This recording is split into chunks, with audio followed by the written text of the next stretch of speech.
বিশ্বনাথৰ ডাইনী হত্যাৰ অপৰাধৰ বাবে 4গৰাকী অপৰাধীক ইতিমধ্যে আজীবন কাৰাদণ্ডলৈ জেল হাজতলৈ প্ৰেৰণ কৰিছে বিশ্বনাথৰ কুমুদ বৰুৱা আদালতে।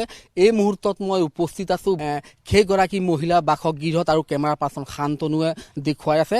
উল্লেখ্য যে আজি 10 বছৰ পূৰ্বে 2015 চনত অৰুণাচল সীমান্তৱৰ্তী গাঁও ভীমাজুলি এখন গাঁৱত এগৰাকী বৃদ্ধাক ডাইনীৰ সন্দেহত নৃশংসভাৱে হত্যা কৰা হৈছিল।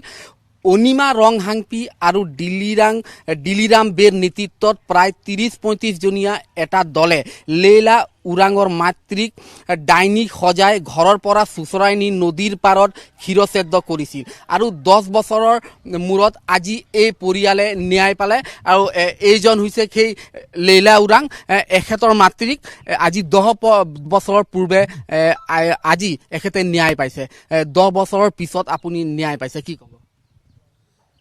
10 বছৰত যেতিয়া মাক সন্দেহ কৰি হত্যা কৰিলে আৰু এতিয়া যিটো মানে আমাৰ সাংবাদিকে ধৰ এই কেইজন গৰাকীক এৰেষ্ট কৰি লৈ গ'ল, মই অকণমান মায়ে শান্তি পাব বুলি কি নাম আছিল আপোনাৰ মা? পূৰ্ণি উৰাং। কি হৈছিল 10 বছৰ পূৰ্বে, আচলতে কি হৈছিল ঘটনাটো? আমি আছিলোঁ গোটেই পথাৰত, হয়, গোটেই বোৱাৰী ছোৱাৰী আমি 3টা ভাই ককাই পথাৰত। সেইদিনাখন লাষ্ট খেতি আছিলে, শেষ কৰিম বুলি আৰু আমি অহা নাই ভাত খাবলৈ। আমাৰ মাহঁতে খানা পিনা বনাই আছে। তাৰপিছত ভাইটি আহিলে, সি তেতিয়া কৈছে যে নাই তোৰ মাক বোলে মাৰপিট কৰি আছে, বেলেগ এটা ক'লে। তাৰপিছত দৌৰি আহি একদম পূৰা মাৰপিট কৰি আছোঁ। মই বুজাইছোঁ সিহঁতক, বুজি নাপালে। তেতিয়া মই থানালৈ ফোন কৰিলোঁ। ফোন কৰাৰ পিছত থানালৈ মানুহ আহোঁতে অকণ দেৰি হ'ল। দেৰি হোৱাত বালিচাং, তাৰপিছত দেৰি হ'ল অকণমান আহিবলৈ। ইহঁতে মাক লৈ পেলাই ইহঁতে চিৰচিত কৰি দিলে আৰু হত্যা কৰিয়ে দিলে ইহঁতে, আৰু আমিতো চাবই নাপালোঁ। তাৰপিছতে আকৌ আমাৰ প্ৰশাসন আহিলে, আহি পেলাই আৰু গৈ আনি লৈ গ'ল। সেই সময়ত 17জনক গ্ৰেপ্তাৰ কৰিছিলে। 17জনক গ্ৰেপ্তাৰ কৰিছিলে। মানুহটো আছিলে, বহুত আছিলে ইহঁতৰ মানুহ, 30-35জন মান মানুহ আছিলে। আজি যিকেইজন 4গৰাকী অপৰাধী, 4গৰাকীক যিহেতু তেওঁলোকক জেল হাজতলৈ প্ৰেৰণ কৰিছে, আজীৱন কাৰাদণ্ড তেওঁলোকক দণ্ড দিছে। এই 4গৰাকী কেনে আছিল সেই সময়ত? এই 4গৰাকী সেই মেইন আছিল নেকি? মেইনে আছিলে ইহঁতে, মেইনে আছিলে আৰু আছিলে, আৰু তাৰ ভিতৰত আৰু আছিলে মানুহ তাৰ ভিতৰত আৰু আছিলে। এতিয়া 4জনকহে লৈ গ'ল আৰু বাকীকেইটাতো আছে। আপুনি ভাবিছিলে এনেদৰে ন্যায় পাম বুলি 10 বছৰৰ পিছত? ন্যায় পাম বুলিতো আশা কৰিছিলোঁ। আজি ন্যায় 4জনক লৈ গ'ল যে অকণমান ভাল লাগিলে আৰু। আপুনিও পুত্ৰ? মই লেইলা উৰাং। আপুনি লেইলা উৰাং, কওকচোন কেনেকুৱা লাগিছে? কেনেকুৱা লাগিছে আজি সেই 4জন কালপীঠক অৱশেষত দণ্ড পালে? এতিয়াতো অলপ হ'লেও শান্তি পাইছে মায়ে, এতিয়া আমাকো অলপ ভাল লাগিলে। আৰু কি ক'ম,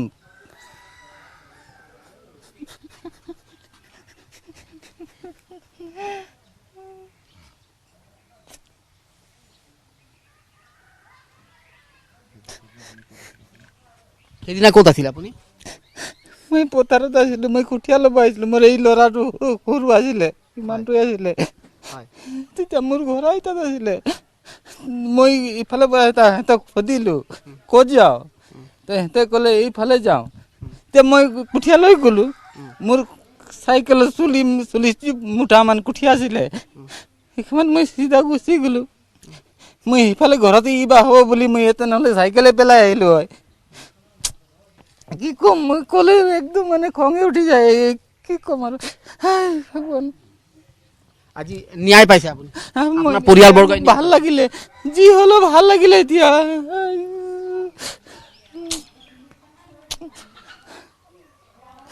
মাৰ কথা ক'লে, ইমান সৰুৰ পৰা আমাক ডাঙৰ কৰিলে, জুই দিব নাপালোঁ।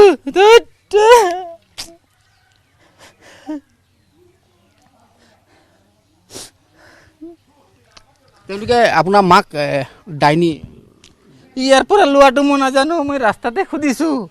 পিছত দাদা এইফালৰ পৰা মই পিছত আহিছোঁ, দাদা তাতে সোমাই আহিলে, দাদাক মাৰিব ধৰিছিলে সিহঁতে।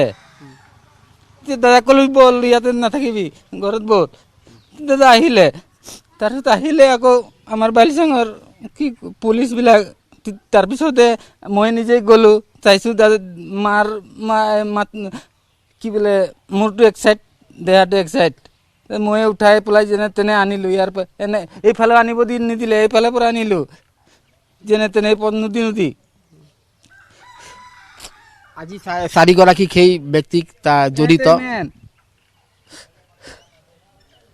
আজীৱন কাৰাদণ্ডৰে দণ্ডিত হৈছে এতিয়া আজীৱন তেওঁলোক জেলত থাকিব সন্তুষ্ট নে সন্তুষ্ট মই এনেকৈ হ'লে ভালেই আৰু কেতিয়াও এনেকুৱা হ'ব নালাগে আমাৰ এই অসমত কি ক'ব ন্যায়পালিকা কি ক'ব প্ৰশাসনক কেনেকৈ ক'ব 10 বছৰৰ পিছত আপোনাক ন্যায় দিছে যিহেতু ধন্যবাদ দিছোঁ মই নমস্কাৰ কৰি শান্তি পালে এতিয়া মোৰ মনটো অলপ শান্তি লাগিলে আৰু চাব কিয় নাচাব নিজৰ ল'ৰা ছোৱালীকে কেনেকৈ নাচাব আপোনাৰ মাৰ আত্মাই শান্তি পাইছে শান্তি পাইছে কেতিয়াবা সপোনতো দিয়ে মই শান্তি পোৱা নাই বুলি লেকিন মই মনে মনে থাকি যাওঁ ঘৰতো নকওঁ কি দেখে সপোনত কি দেখিছিল সপোনত দিয়ে এই মই এইফালে এক্সট্ৰা থাকি আছোঁ দেউতাও আছে এইফালে দেউতাৰ লগত নাযায় কয় যে মই অলপ সপোনত মানে আজি হ'লে মই একদম পূৰা শান্তি পালোঁ আৰু নকওঁ বেছি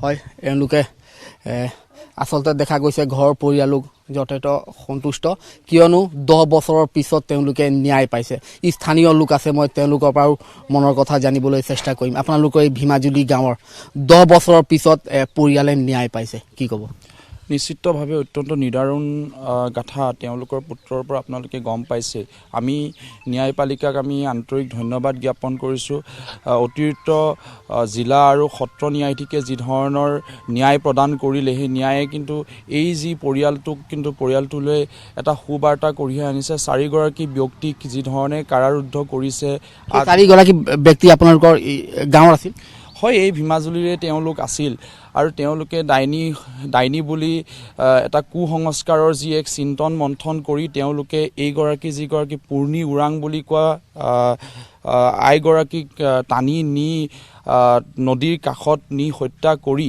এটা অত্যন্ত নিদাৰুণ যিটো কাহিনী সেই নিদাৰুণ কাহিনী তেওঁলোকে সন্তানে নিজৰ মুখেৰে আপোনালোকৰ ওচৰত আপোনালোকৰ ওচৰত বৰ্ণনা কৰিছে আৰু আমি সাংঘাতিক ভাবিছোঁ যে সেয়ে আমি সমগ্ৰ অসমবাসীক আমি ছাত্ৰ সন্থাৰ নেতৃবৃন্দৰ তৰফৰ পৰা আহ্বান জনাব বিচাৰিছোঁ যে এই কুসংস্কাৰৰ বলি যাতে ক'তো নহওক এনেধৰণৰ কুসংস্কাৰে সমাজ জীৱনৰ যি ধৰণৰ ব্যাধি স্বৰূপে যি ধৰণে থিয় দি সমগ্ৰ অঞ্চলটোলৈ যি ধৰণৰ এক কলা অধ্যায়ৰ সৃষ্টি কৰে সমগ্ৰ বিশ্বলৈ এটা ভুল বাৰ্তা গুচি যায় গতিকে সেইবাবে আমি সমগ্ৰ অসমবাসী ৰাইজক আহ্বান জনাব বিচাৰোঁ যে এই যে কুসংস্কাৰ অন্ধবিশ্বাস এইবিলাকৰ প্ৰতি যাতে কেতিয়াও গ্ৰাহিত্য নহওক অসমবাসী ৰাইজে এই যে ডাইনী হওক বা অন্যান্য এইবিলাক বিষয়বিলাকৰ প্ৰতি যাতে কেতিয়াও আকৰ্ষিত নহয় এইবিলাক বিষয়ৰ পৰা এৰাই চলি যাতে আমি এখন সভ্য আৰু বৈজ্ঞানিক সমাজ এখনৰ যাতে আমি গঢ় দি সমগ্ৰ এখন সভ্য সমাজৰ যাতে সৃষ্টি কৰিব পাৰোঁ সেই তেনেকুৱা ধৰণৰ চিন্তন মন্থন আগত ৰাখি আমি সকলোৱে আগবাঢ়ি যাবৰ বাবে আমি আহ্বান জনাইছোঁ আৰু এই যি পৰিয়ালটো এই লেলা ওৰাঙৰ যি পৰিয়ালটোৱে আজি যি ধৰণে তেওঁলোকে ন্যায় পাইছে বিচনাত হয় 10 বছৰৰ মূৰত যি ধৰণৰ ন্যায় তেওঁলোকে পাবলৈ সক্ষম হৈছে সেইবাবে আমি বিচনাত জিলা অতিৰিক্ত সত্ৰ ন্যায়াধীশক আমি ইয়াৰ পৰাই ধন্যবাদ আৰু কৃতজ্ঞতা জ্ঞাপন কৰিছোঁ আৰু আজিও যে ন্যায় ব্যৱস্থাটোৰ প্ৰতি যে আমাৰ সম্পূৰ্ণ আস্থা আছে সেই কথাই ইয়াৰ পৰা প্ৰমাণ কৰে আৰু এই ন্যায়পালিকাই যে কুসংস্কাৰৰ বিৰুদ্ধে থিয় দি ন্যায় প্ৰদান কৰাৰ বাবে আমি ন্যায়পালিকাক আন্তৰিক ধন্যবাদ জ্ঞাপন কৰিছোঁ এই বিশ্বনাথ জিলা প্ৰশাসন ব্যৱস্থাক ধন্যবাদ জ্ঞাপন কৰিছোঁ আৰু আৰক্ষী বিভাগকো আন্তৰিক ধন্যবাদ জ্ঞাপন কৰিছোঁ এই দুৰ্ভগীয়া পৰিয়ালটোক ন্যায় দিয়াৰ বাবে আমি সকলোকে যিসকল ব্যক্তি ইয়াৰ লগত জড়িত হৈ আছে ন্যায় প্ৰদানৰ লগত জড়িত আছে আমি সকলোকে আন্তৰিক ধন্যবাদ জ্ঞাপন কৰিছোঁ হয় নিশ্চয়কৈ এয়া আছিল লেলা জি ওৰাং তেওঁৰ বাসগৃহত বৰ্তমান উপস্থিত আছোঁ আৰু ইতিমধ্যে আমি সদৰি কৰিছোঁ যে 10 বছৰৰ পিছত এই পৰিয়ালে ন্যায় পালে আৰু আজি সকলোৱে এই স্থানীয় লোকক এই ঘৰৰ পৰিয়ালেই হওক সকলোৱে আজি এই ন্যায় পোৱাৰ বাবে সকলো আজি উৎফুল্লিত হৈ আছে।